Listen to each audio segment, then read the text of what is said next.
I have a piece of paper that tells everybody I am 100% pure-blooded Indian woman. I don't need no one coming in here taking what belongs to me. I've known a lot of folks that have been really criticized and put down in the community just for the way they look. A friend of mine who's Shawnee, he's Eastern Shawnee, when he goes back out home and he goes into the tribal office, almost everybody there, blonde hair, blue eyes. Oh, I don't want to be interviewed on No, do it because it has to come from a lot of different looks and faces. Well, no, I can't. I can't. How come? I can't. White skin, it's just, you know, over time we've just brought in these other genetics, and to me it doesn't, I don't know how to explain it, but. And let me just tell you a story of the realization of this craziness when we began to separate each other.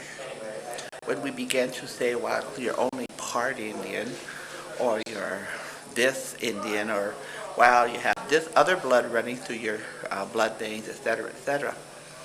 And so I was on an airplane about 2 weeks ago, maybe 3 weeks ago, and I was way up in the sky, and I looked out the window, and you know, that's the best place to talk to God, when you're 40,000 feet up in the sky, and you have God's undivided attention. And one of the things that I always pray, and talking is praying to God. You know, people say pray, so I talk. Anyway, I always look at the airplane, and there was about 90% of the people on the airplane are white people, Washee Jews. And so across the aisle for me was a really handsome African-American man with long legs, and he was just a nice human specimen. And I looked at him and I asked myself the question,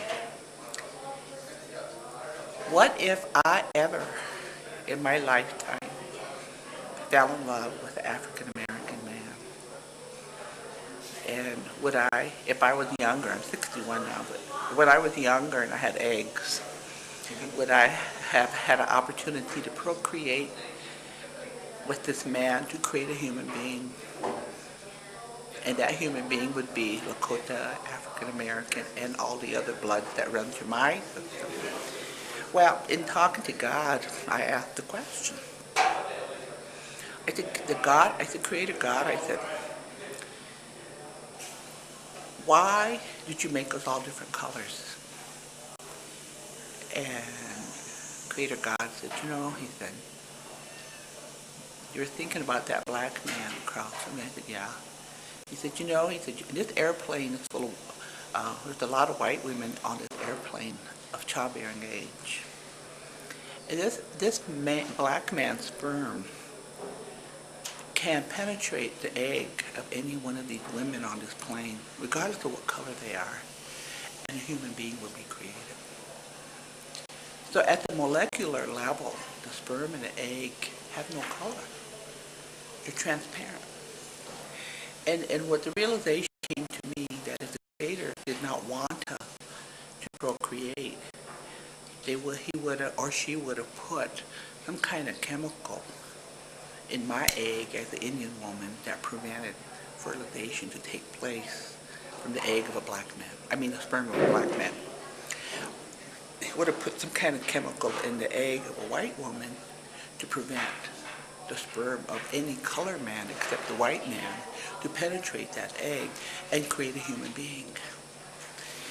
So I guess in talking to Creator about this, to me it's not about color, it's not about blood quantum, it's about how you self-identify. There are many Indians, and people talk about full-blooded Indians, it sounds like a dog, or a donkey, or a racehorse. If you're a full-blood, you're thoroughbred, So the label that was put on us to determine how much Indian we were or are was not of our doing. That was of the colonizers. That was of the Bureau of Indian Affairs. And it was a way to control the people. control ourselves. And you know what's so sad is we bought into it lock, stock, and barrel. We bought into this definition of who we are by a group of white people. And hopefully, you know, kind of treat our community and kind of help with the process of healing. And so I encourage every community to do the same thing too. Identify those issues that are being detrimental to your community and try taking those steps and fixing them. You know, we're also talking about tribal identity, and I've seen many different people come in contact with many different people that are of mixed blood or are, you know, they go by like the I guess the blood quantum system here, who's a quarter, who's this and who's that. And really, I really don't believe in that. I really don't have faith in that. It's just something I think government's kind of thrown on us to kind of weed us out, to kind of water down the blood, basically. And I'm not in favor of it. I definitely see a lot of different people I come in contact who are very, very proud of their heritage and who they come from and their ancestors. And I think it's important for us as Indian people to gather together. You know, we have strength in numbers, and I would like to encourage that strength in numbers, that whole idea, the whole concept. Every Indian tribe has their way of identifying who is a member. And we, in Pioneer, my colleagues and I, we want to remove the word tribal member. We want to say tribal citizen. Citizen, the word citizens. And so we've been saying this, and now we're finding more people saying, I'm a Lakota citizen from Pine Ridge. I'm an Oglala citizen. But you know, every nation has their way of determining who can be a citizen of their nation. And it's a very emotional battle. Because here again, so you've got people who've been brainwashed into thinking the blood quantum issue, and other people can determine if you are or you aren't a citizen of that nation.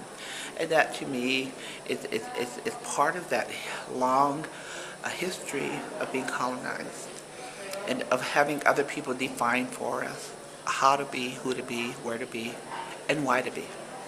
So what's exciting about this generation, I just turned 61 a couple of weeks ago. But in that journey I've been on, is I've been able to take a look at things, listen, understand, weigh, and try to make sense of why where we are today. And part of our relationship with each other, with my colleagues and friends, is constantly calling on each other's behaviors of colonized thinking and colonized behavior and colonized sayings, because we get ingrained with these thoughts and ideas that are handed on from one generation to the other. This generation is breaking that paradigm of colonized thinking.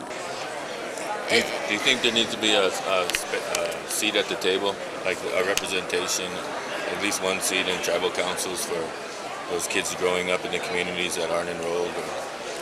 I think so. Yeah, I do actually. Yeah, I do. I'm half white. And so when I would go back to my community, when I was very young, I felt like there really needed to be someone there to embrace me for being half white. And, you know, understanding that my identity was very complicated and I wasn't able to just go to the res and hang out with my cousins and everybody just embrace me. It was kind of, you know, haha, that little half-white girl.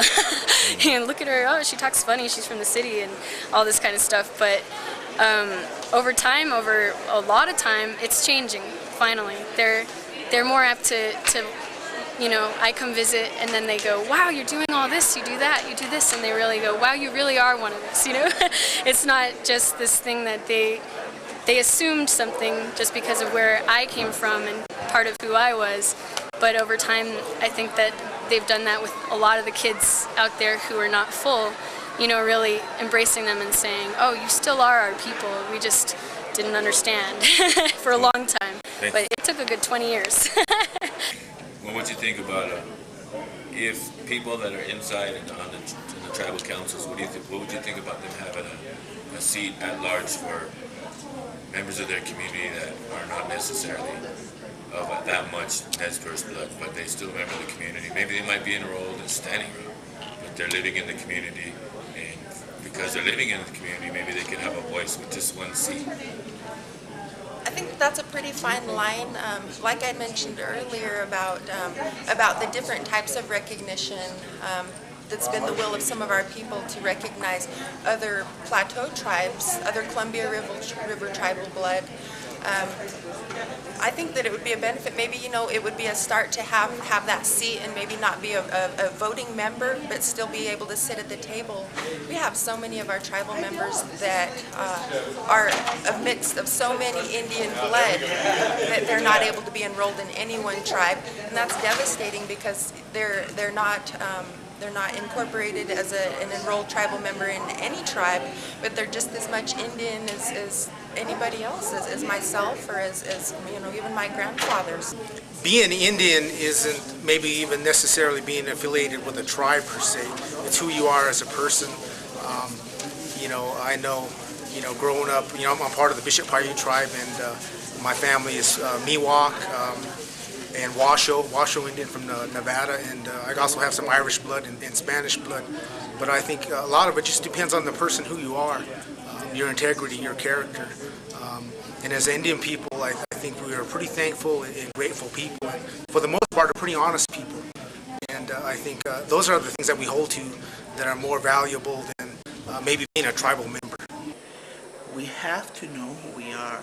And that made my heart hurt sometimes, because we have so many of our citizens who've been adopted out, grew up in families totally removed from who we are, don't know anything, and they're on this journey to find who they are, okay? So, it breaks my heart that we have, and I call them throwaway human beings, for lack of a better term. They fall between the cracks. And who are we to set ourselves to be the judge of determining if they can be a citizen of my nation or not, So it's a very emotional discussion. It's a very painful discussion at times in our tribal community. In Canada, we have what we call Bill C-31, where prior to Bill C-31, any Indian woman who married outside a non-native man, they lost their treaty status. And it was only in 1981 when Bill C-31 was reinstated in Canada, where now these Indian women who married out a non-Indian man, now they've gotten back their status. And so they have treaty status in Canada now. And and I am a product of Bill C-31 in the sense where my mom married, my father was Métis, and she lost her treaty status. So when Bill C-31 came back in, I was able to regain my treaty status, which I found in the sense like, well, who are these people to tell me who is Indian, who isn't Indian? And that especially in Canada, a government who doesn't even understand or respect us for who we are. So that's kind of where, for me, so Indian identity it's a state of mind. And I see a lot of people who are now becoming instant Indians because now it's cool to be an Indian nowadays. And so we have these people coming out of the woodwork saying, well, I'm Indian, I'm one part Cherokee or what. I've been meeting a lot of people here at the conference who've been saying, and these guys look, but all of a sudden now they're 1/8 this or 1/8 that. And it's just, and they want to be Indian, which is cool. And but you know what, if you're going to fly that flag, make sure you understand who you are, where you come from, your history, your language, and understand that. So it's more than looking like an Indian. It comes from within. So that's what I'm saying with for me, Indian identity. Ngumgani hiobik skuya suma iguan malma mukhan du twanistan tansong gisni hiobik skuya ngani yoyan we guam mana umgani ganap kadibik chikit mamak tawino igyugagi biasutumut gisni gani hiobik skuya Uyumgani hiyoyan umanoch, iguan mama gudiu tutian, gani hiyo big square mohan duht wanistan. Mesta ho manum big squat tog man isinuag, kono ikui ni hiyo to, makayam stotako akigayam ni hiyo big square, gani hiyo matsia hasan ma. Iguan mam ko mayam identity kasi kata ko wapskuyasag. Mesta hanu kiro tayo gandang gani hiyo big screen kam stok taman mamaos sigion tandiu totiak tandium guijik tamagom kagibinigan tita ka wito tayo ya ka so man sum gaus kayo ya kan ma ikutian kam stok tamak tandium gani hiyo enos tandium ni hiyo no totimaga so goma ni su tomata ga umao uskai sumo ga mas baisa ga kuyusita kawitsa haya kasita skoya we stota Nihio would be